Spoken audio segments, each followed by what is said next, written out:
Thanks, mate. Okay. Whew. Thanks for putting on pasta out there too. That's awesome. Double helpings of really nice tasting pasta. Oh, dear. What does a bastard, orphan, son of a whore, and a Scotsman dropped in a forsaken hole in the Caribbean amongst much indifference? Oh, sorry, that's Alexander Hamilton, wrong speech. What I learned from Gary, that's right. Why am I qualified to do this? This is an excerpt from Gary Halbert's amazing newsletter. All of the sons have put them all up online. Talks about how I hired Gary exclusively, because when my first ever conference that I went to that had anything to do with copywriting, because I realised that is the single most important skill that any of us need to have. It's the only one worth building up, really, because the ability to persuade somebody to be convinced that your ideas and that you can help that person and them actually then pull out a credit card and pay you money, that to me is the miracle of all time. You know, and that ability to do that was everything. So I went to you'll love this, in 2003, the Dan Kennedy Retirement Conference. Which was hilarious because, of course, he did not retire, as it turned out. But it was cool. I was there and started on this journey. But what I realised was that all roads lead to Rome. All roads led to Gary Halbert. You know, Dan Kennedy, who comes from Ohio, worked in Gary Halbert's, literally as the mail boy for Gary Halbert in his incredible operation. You know, one of Halbert's amazing, the thing that made him all his money was the direct mail marketing of, those herald, I can't even pronounce it, family crests, that's another way of saying it, family crests. And so he got the idea, well, hang on, I can mail all the Dales and say, hey, do you want your family crest? And there was no internet, no email, none of those things.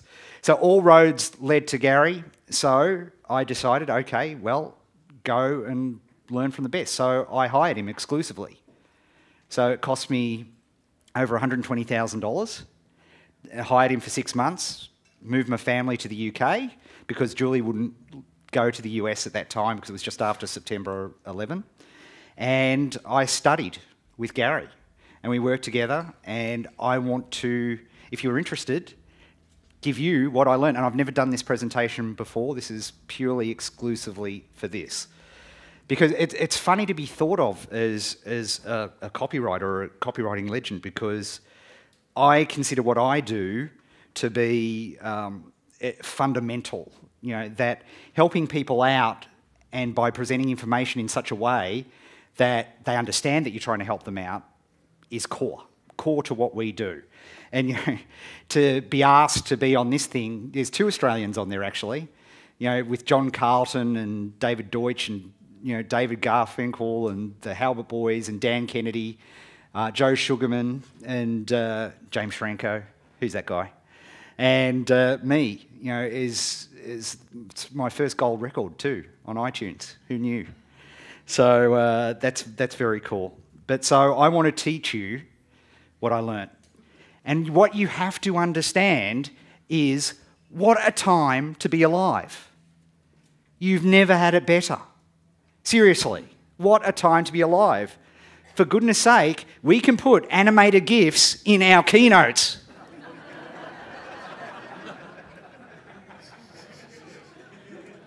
Another world first for you, James, right there.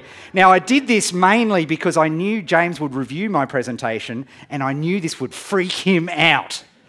He said, are you just going to do animated GIFs for 45 minutes? Yes, of course I am. No, I'm not. First thing you need to understand is every market is a market. Now, the question used to be 10 years ago, is my market online, or can I reach my market? We used to use underwater kickboxing as a metaphor because in the challenge in the old days, and any time we mentioned a real market, everybody would go and do, so we mentioned dog training, all of a sudden there'd be 100 dog training ebooks before you could say Father Christmas. So we had to make something up. So we made up underwater kickboxing, because that's stupid. Go Google it tonight. It's a thing now. They have leagues. There is an underwater kickboxing. There's also underwater rugby, just for those of you who are interested. Yes? This is a thing. So here's the deal. Every market is a market. So you spending time sitting there, and I had a conversation outside. Oh, I'm not sure if this market's a good one. Here, let me shortcut this all for you. Spoiler alert. Yes. It is a good market. You just need to figure out how to unlock it, which, by the way, is the job of what? Copy. Right? Which Halbert was the master of. Copywriting and selling stuff is not a gift. There are not people that are naturally good at it. You have to work it. It's a learned skill. Right? And I was privileged to learn from the best, but by the same token, it's a skill that any of you can learn. Any of you can do. It, like everything else, requires practice. To me, the sales letter is the best possible business plan you can have. Because if you can write a good sales letter about what you're intending to do, then you've solved all objections, you've mitigated all risks, you've pointed out the benefits. Why spend your time writing a business plan? Because if there's holes in your sales letter, guess what? There's holes in your business. So for me, it's fantastic. I also think copywriting equals product design, especially in this day and age. Right? A great sales letter. Now, I'm using the term sales letter. I should say that I'm talking about any piece of communication that is designed to convince. And in this day and age, it can be everything from a Snapchat to a video to a VSL, video sales letter. All of those things, right, I'm referring to. But because we're talking about Gary, I'll talk about a letter, okay? The actual classic letter. Because here's the problem we have. Attention. Like Gary, when he was in his prime, the mailbox was the only direct marketing mechanism into a person's house, or magazine advertisements. And you've all seen classic examples of those. Now, my daughter's Year 9 class, just in the last 2 hours, has generated more social media than all messages combined in 2004. I actually made that statistic up, but you get the point. Seriously, how many messages, how much attention, how many calls on our attention? I just start to go up into the fetal position and lie rocking there in my office thinking, how can I possibly get attention when there's so many awesome things on your smartphone? The fact that you are not playing Candy Crush on your smartphone right now is a miracle, and I'm so grateful for that. A couple of you up there are playing Candy Crush, but that's cool. No, but do you see? Like, it freaks me out that I have to compete against Candy Crush. So that's my talk. Good luck.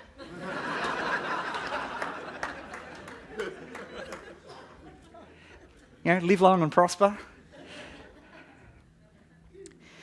To me, and people, and as soon as you say selling, as soon as you say copywriting, people have automatic, instant, and well-deserved flashes to a sleazy used car salesman or some horrible experience that you have. To me, I think you are doing your market an incredible injustice if given this attention paradox, when we have the privilege of having somebody's attention for potentially just seconds, you owe it with every fibre of your being to talk directly to that person and understand their pains, understands what they want, what their desires are. You've heard this all throughout the fantastic presentation, so I'm not going to belabor the point. But the way Gary would explain it is it's like the florist. If you go into a florist and you walk in there and you're a services-based business, as many of you are, and you say to the florist, hey, I can get you more sales, I can get you more business. They're going to say to you, yeah, and same with the 14 other people who've walked in here today or sent me an email or done any of that. But what if, as Gary would explain, what if you walked in there and said, do you do weddings? Now, we all know that weddings are crack cocaine for florists because they instantly double the same bouquet of flowers, instantly doubles in price the moment the magic word wedding is it. That's crack cocaine for a florist. Don't you know, any time you are talking to your market and you're using generalities instead of speaking directly to them, you're doing them a disservice. So doesn't it make sense for you to understand your market better? So instead of walking into the florist and saying, do you want more clients? You're walking in and saying, hey, do you do weddings? Have you got capacity for more weddings? Go into a mechanic and say, hey, do you service fleets? And they go, oh, right? But don't you owe your market that level of understanding? Yet the bad sales messages that we see use generalities and generics. You have to understand the conversations that are going on in their head. It's complicated. With all of that attention, we need to protect ourselves constantly from all of the filtering. Your brain is doing an immense effort filtering out all the crap all the time. And so your instant state is no to everything. So if you don't speak directly to somebody, and you've got to remember in Gary's day, personalisation, just because of the technology involved, meant Dale or Smith or Jackson. Now, what's your excuse? We can let people know who like Lord of the Rings, Hello Kitty, and Patsy Bisco. We can target, at least there's three of us. Right? We know, yet we send generic emails. We send generic, non-specific, fluffy communications. You know, how bad? Audience participation time! Woohoo! Did you notice how I said that with a sneer? That was deliberate. Okay, for the next two, I'm going to prove this to you. Okay, it's going to take 6 minutes. Okay, for the next 2 minutes, I want you to think about your particular market. So pens and papers out, please, everybody. Get off the Candy Crush. Just a second. Okay, for the next 2 minutes, I want you to think about your particular market, and I want to think about your particular pains. The market's pains, not your pains. I see that a lot in email, by the way. I see a lot of that in email. It's all about you instead of the person you're sending the email to. But for the next 2 minutes, I want you to just jot down, bullet point style, what pains your market are under at the moment. What problems are they having? What's stressing them out? What challenges do they have? Is that clear? Clear enough? All right, go. 2 minutes. Set a timer for 2 minutes, Siri.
All right.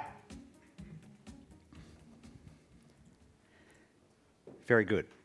Okay, now we're going to do exactly the same thing again, but I want you to write down gains, things that your market wants. What are the positive results of dealing with you that they actually want? So your product, your service, what are the results that you're going to deliver? The emotional results, the actual physical real-world results, just what are they? We've got 2 minutes.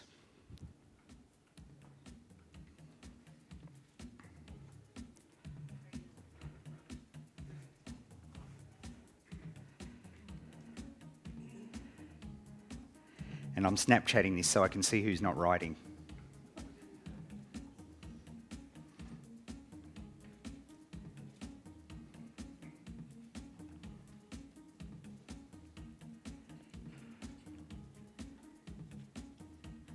Damn, Daniel.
All right. So who struggled? Most of you have had a pretty good time doing that. If you found that you struggled, this is just a little test, and this is a test that Halbert taught me. Is if you can't write for 2 minutes on people's pains and 2 minutes of gains, what the frick are you doing selling to that market? And he used that word. Well, he actually used the slightly more colourful version of that. He was very straightforward. Very, very straightforward. But he also pointed out that those things lead to these things, which is why sales letters are like product design. Pain relievers and gain creators. You've just got a list there in 4 minutes. I could do another 2-minute exercise, but we won't because of time. But pain relievers and gain creators, look at each one of those pain points and how do you provide a solution? And where your product meets that, do you provide pain relievers? Do you provide gain creators? Boom. By the way, just as a side benefit of just that exercise you did in 4 minutes, how many blog posts have you got there? How many email content pieces have you got there? How many autoresponder sequences? You're welcome.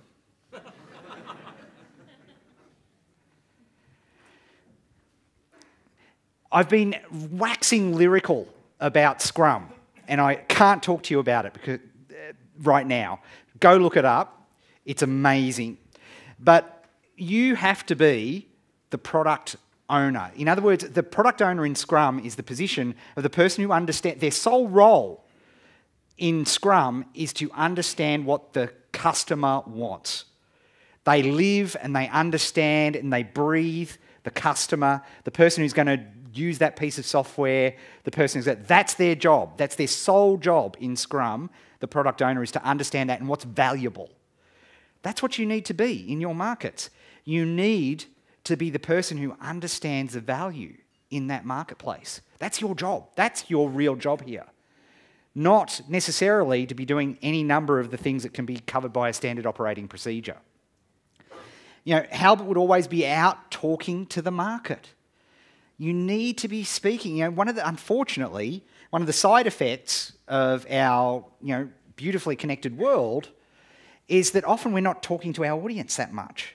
You know, one of the things I do with my private clients is encourage them to take their clients for a coffee. You know, just have a chat to them and ask, figure it, because basically what you want to be doing is you want to be collecting the pains and the gains, right? You want to be a collector in your marketplace of that.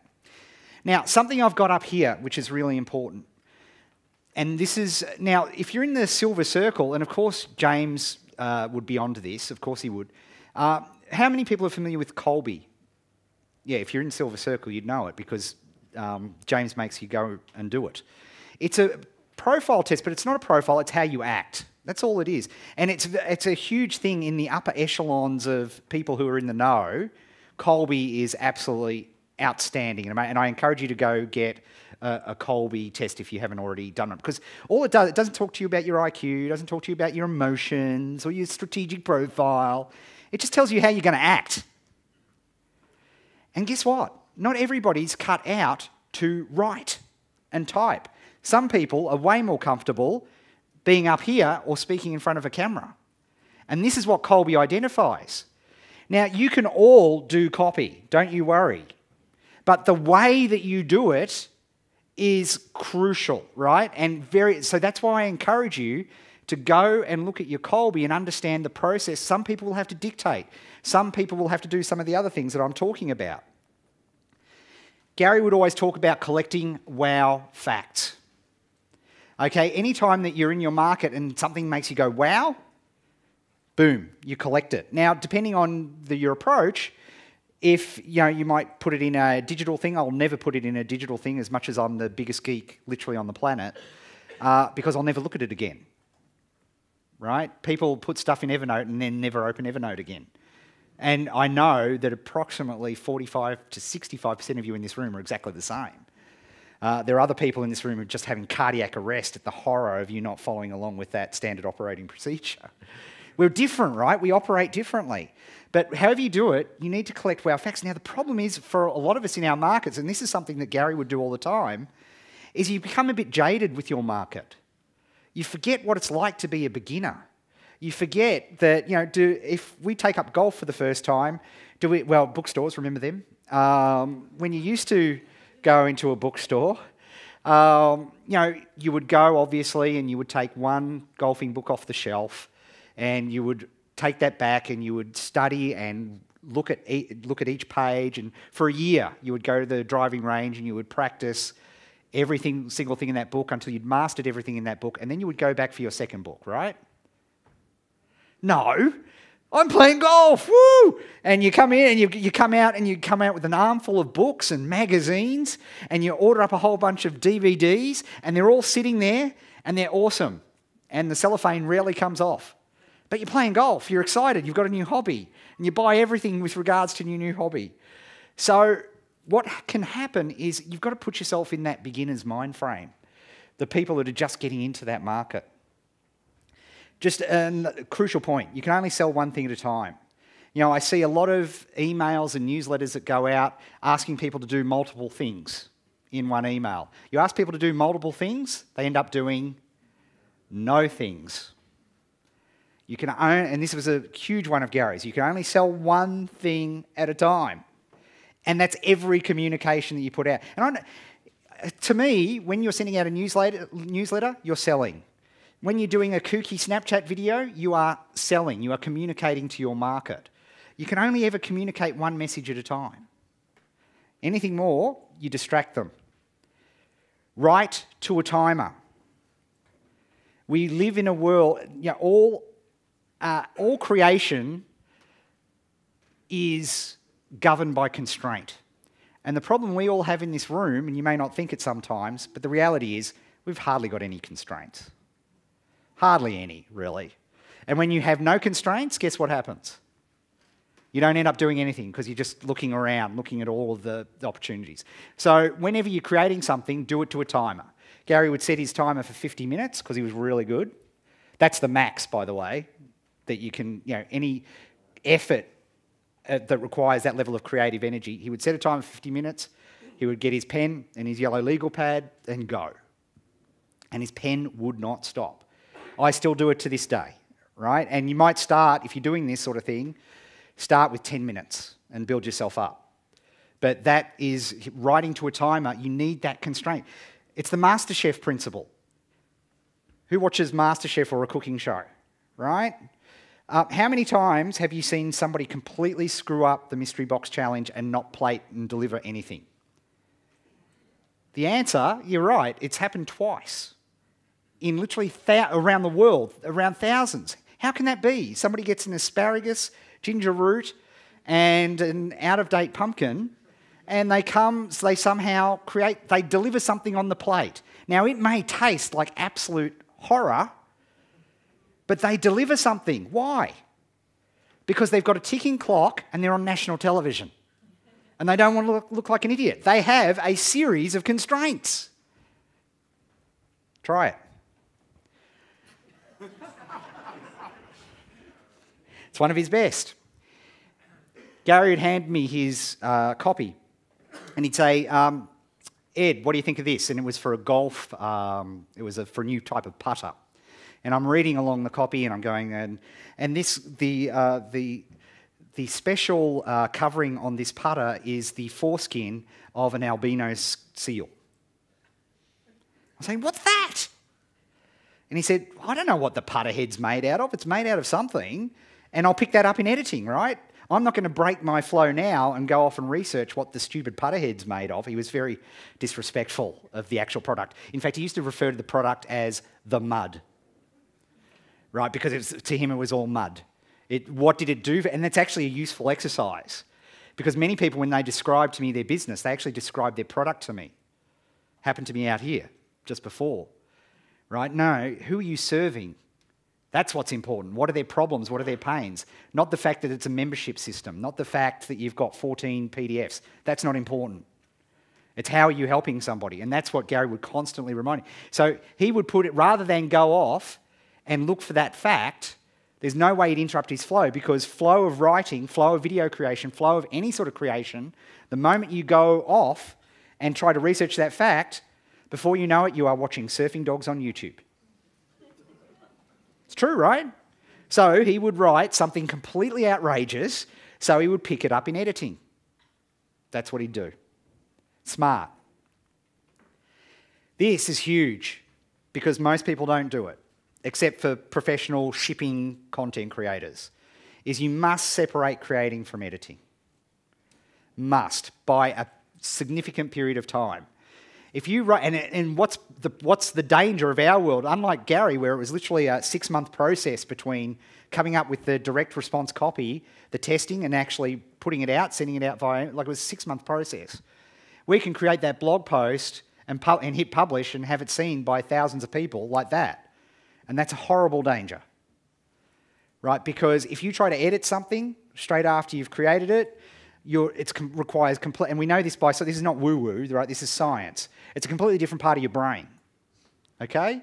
So if you try to go from creation to editing straight after you've created the thing, you're not going to do anywhere near as good a job as if you gave yourself time. What Gary would do after he'd finish a draft is he'd jump in the car and he'd say, come on, Ed, we're going to drive. And we go for a drive down the Florida Keys, or we jump in his boat and go over to one of the islands. Right? Because he knew that there's no way he would be able to look at his content in his sales letter fresh. Okay? So you've got to break the story down. And in fact, if you're wondering about uses of Snapchat, this was my Snapchat channel from yesterday where I was breaking this presentation down. You know, so he used a visual presentation breaking down. He used 3x5 cards. I used Post-it notes. But for most people who have low follow-through KOLBE scores, you need some sort of visual process to break down what you're doing. Like, you have to physically get in there. He called it, as he would, card fondling. Like, he would literally fondle his cards. That's exactly how he would describe it, right? And that part of the process is so important, particularly for most of you. And again, this comes back to your KOLBE. Interview your copy.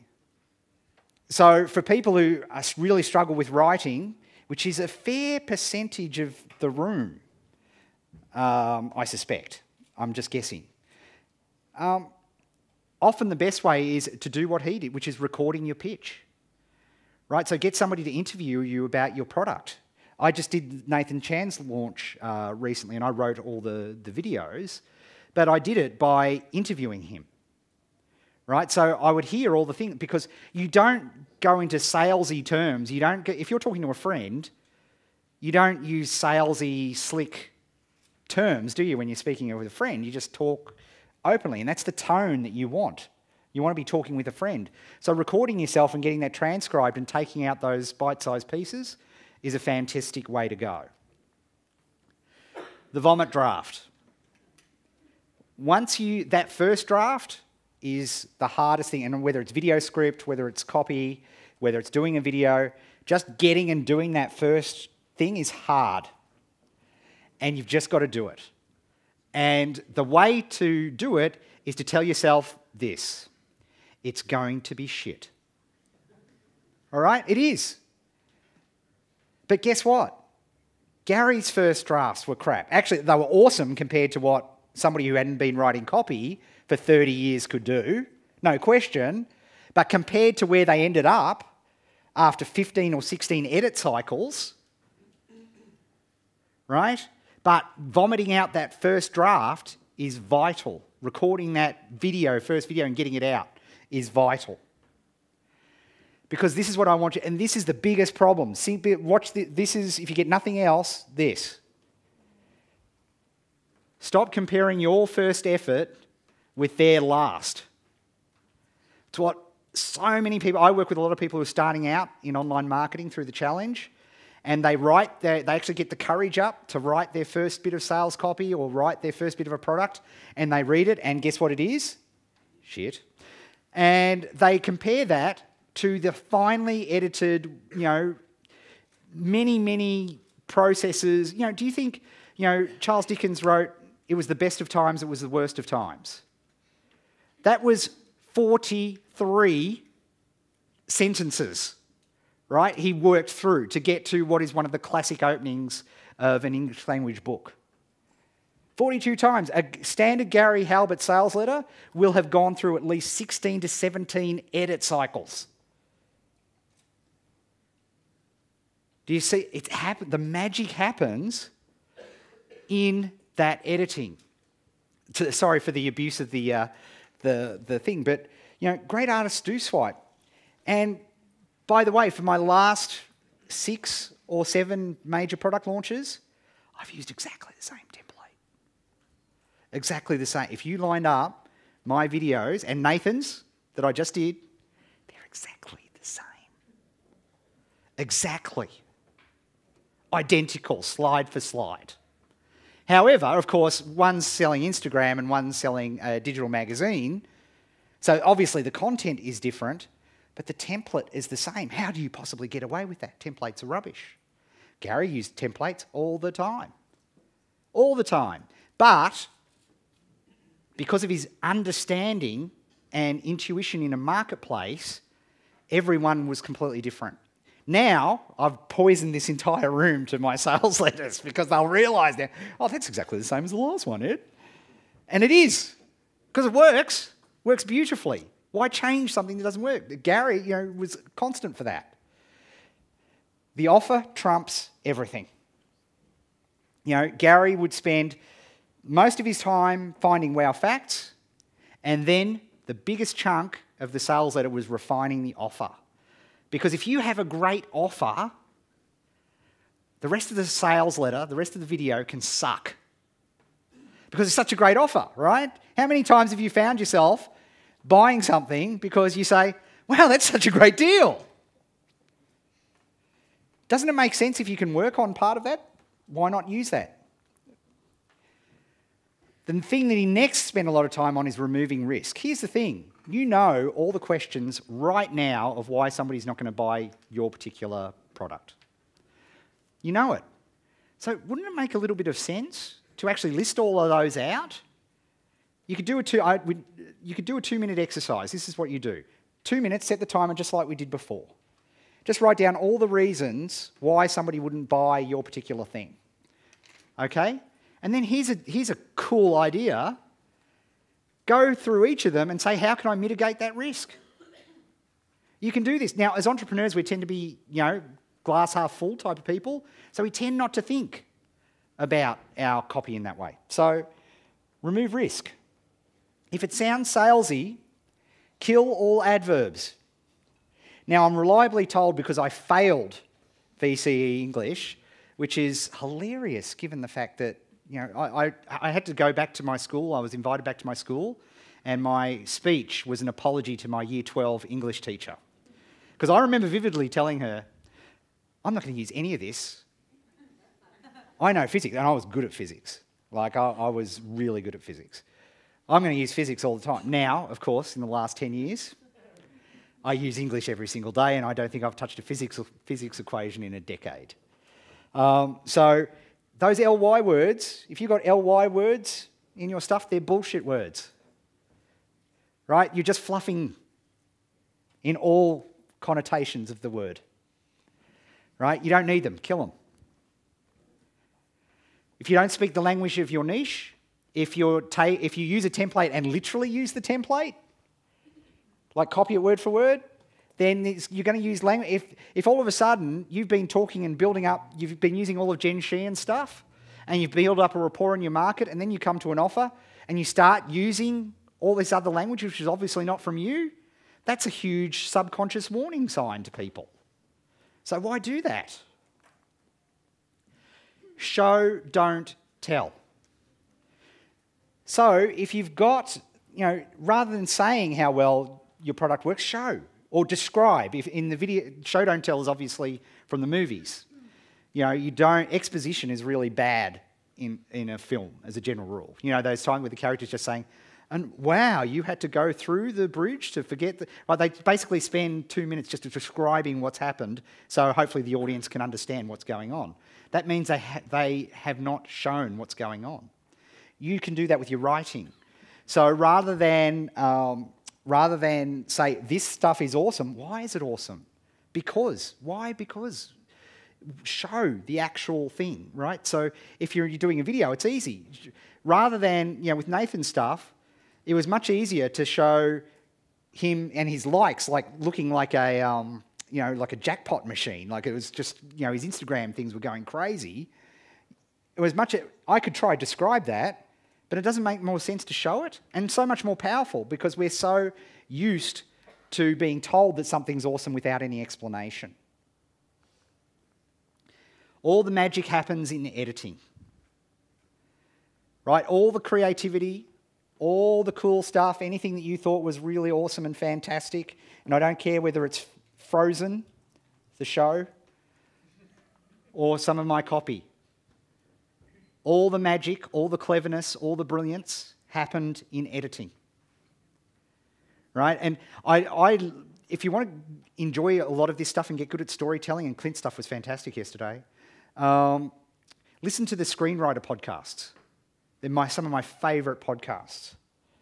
Right? Just awesome. It's crazy that stuff's available. But the magic happens in editing. So it's the editing process where you come up with everything. Your hook, the thing that people will remember, the one-armed golfer, the classics. They laughed when I sat down at the piano, but then I began to play. Do you think they started there? No. No way.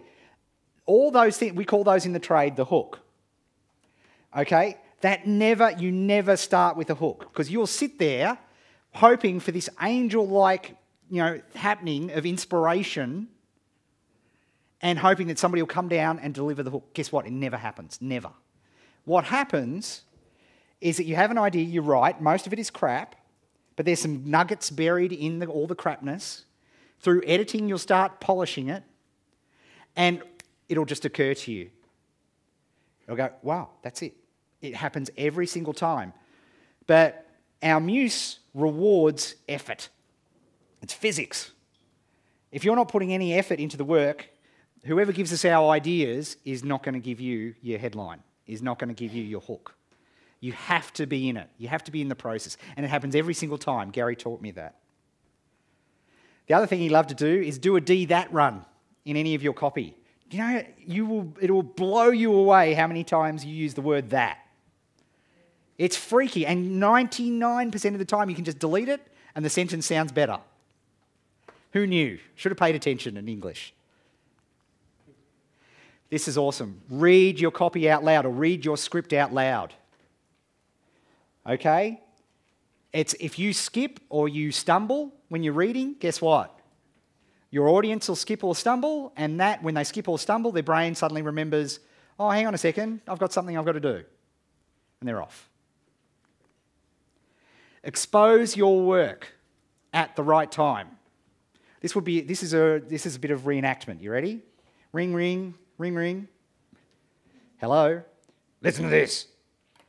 And then would be 15 minutes of Gary reading out a 30-page sales letter without me able to say. And he would do this to anybody he knew. Once he got his letter past that vomit first draft stage, he would be soliciting feedback from people that he respected.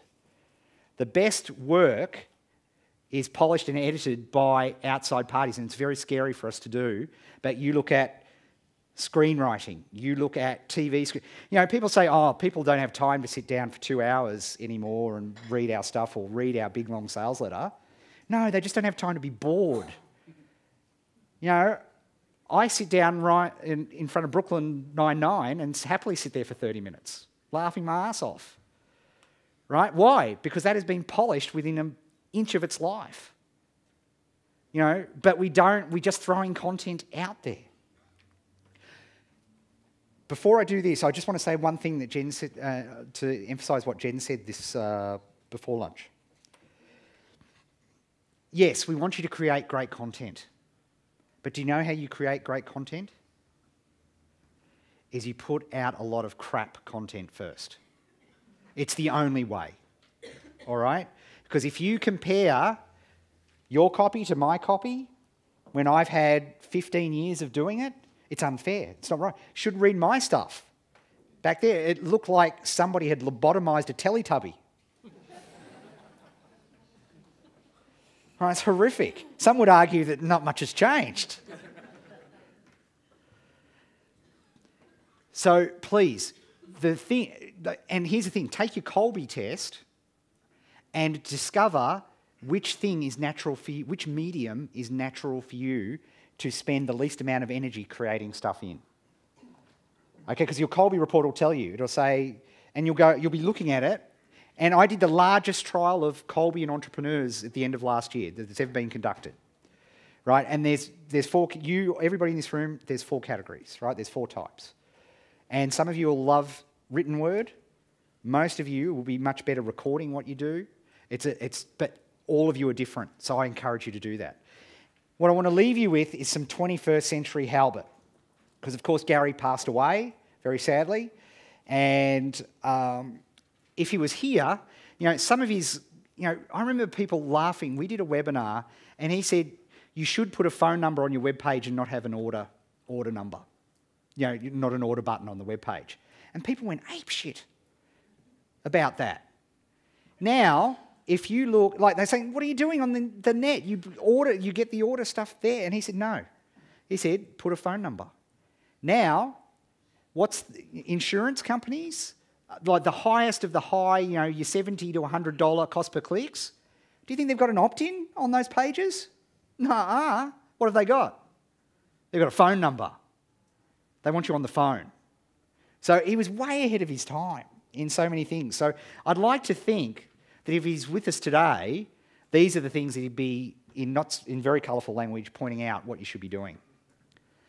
First thing that he would point out is you can only be right or wrong in hindsight. He would give his left arm to have the opportunities for testing that you all have in this room today.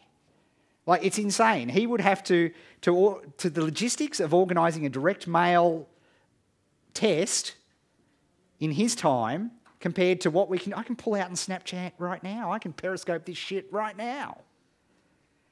So what's your excuse? He'd be horrified. Because you can only be right or wrong in hindsight. We don't know whether a copy's going to sell or not sell. We don't know. And for you high fact finders here who have to know what is going to happen before you actually push the button and take any action, this is for you. And there's a bunch of you in here. Multiple front doors. You would have killed for this. How much does it cost to do a single web page? So why are you funneling everybody through one web page? Why? It's crazy. One of my private clients is the largest chain of UK acupuncturists. Okay, and there are 3 reasons people visit acupuncturists, whatever their plural form is, because it's not that, I'm sure. Right? 1, they they've tried everything else and they're prepared to have pins stuck in them. That is a bit tough to market, but that's true. 2 is migraine, treatment of chronic migraines.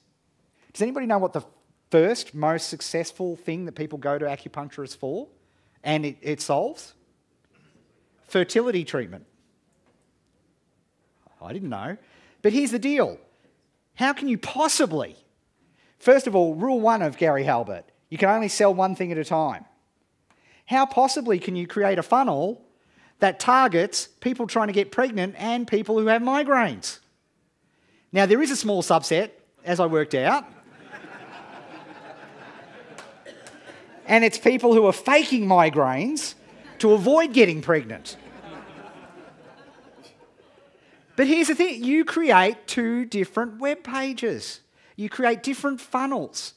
And this is why understanding single target markets, and this is all available to you and free. It takes so little time. How does your copy look on a mobile phone? 90% of people who access Facebook today do it on a mobile phone. They just released that information in their last quarterly results.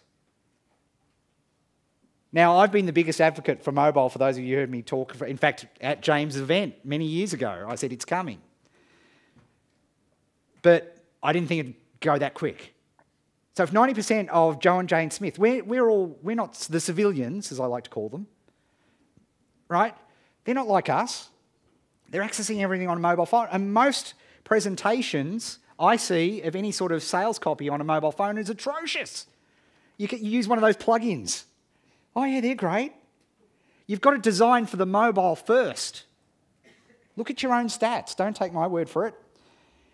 Third-party endorsement in this day and age is everything.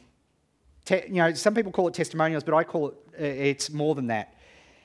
Joint venture partners, when somebody says, because if we've got thousands and thousands of people all trying to get our attention, what happens? We revert back to the way we communicated centuries ago, which is the village. You ask the people that you know best, that you trust.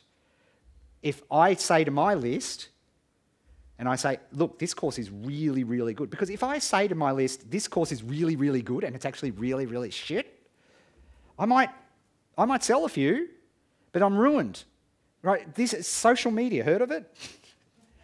Right? You can't do that. You can't. If I'm going to recommend something, it's because I really, truly believe in it. That's vital. So cultivating that type of third-party endorsement is absolutely important. Video scripts operate exactly the same. Halbert would operate with infomercials, and as he would say with all media, the thing that he'd be so fascinated about now is the fact that direct marketing follows the way we communicate with our best friends, and it lags. So we communicated for years via email to our best friends, but how do we do it now? Text. Instant message. So that's where it's going. Make no mistake. You heard it here first, all of you SFB people. Email will move to messages as sure as eggs are eggs. Not maybe tomorrow, not maybe next year, but it's going to happen because it has happened at every single point since we have been communicating as mankind. So you need to be ready. That's why I was so pleased for Jen to get you all on Snapchat. By the way, don't go to a Snapchat guru to learn how to do Snapchat. Find your local 14-year-old surly teenager. Throw them $30 as I did and say, Han, teach me Snapchat. Because they'll teach you stuff that the social media gurus will never teach you. Like, for example, it is social Snapchat death if you put more than 3 videos on your story in a day. Like, you will be ostracized from the millennial community if you do that. That's gold. That's actually gold. Twitter for headlines. Periscope for hearts. Why use Periscope? It's a waste of time. No, it's not. Go back and watch your Periscope where you're floating the breeze, juggling up some ideas, and see where people hit the hearts the most. That sentence could be gold for use. The new National Enquirer, which Gary loved with a passion, is BuzzFeed. Okay, so BuzzFeed is doing everything right. They are legends. Because here's the thing about a BuzzFeed headline as opposed to all the other scammers out there. They back up their headline. Yes, they give you a listicle, but then the listicle's awesome. They buzz it up. Native advertising in the future, I don't have time to go into it today, but you need to learn native advertising. That's where watch companies like Seiko and the people who are on James Bond, Omega, right, 30% increase this year because Bond was wearing the thing in the movie. That's where it's going, because if we've got ad blockers and all these other things, content inside, all the YouTubers are making money by using their products in their videos. Just need to be on it. And Gary would have loved, and this is my last slide, Gary would have adored crowdfunding. Oh my goodness, he would have slayed crowdfunding. Because crowdfunding in his day was called dry testing, and it was illegal. You couldn't sell something that didn't exist. Yet because now all these Brooklyn hipsters are doing this, and all these lean and agilers are doing this, guess what? Crowdfunding is the best thing. Why would you ever design a product without selling it first to your market on a Kickstarter or an Indiegogo, get all the money for the development and then develop it? Why would you not do that? That is fundamental to copywriting testing. It is unbelievable. If you have a list, it's going to be fantastic. Gary would have loved it. He would have absolutely adored it. So there you go. That's my lessons for Gary Halbert. Thank you for listening.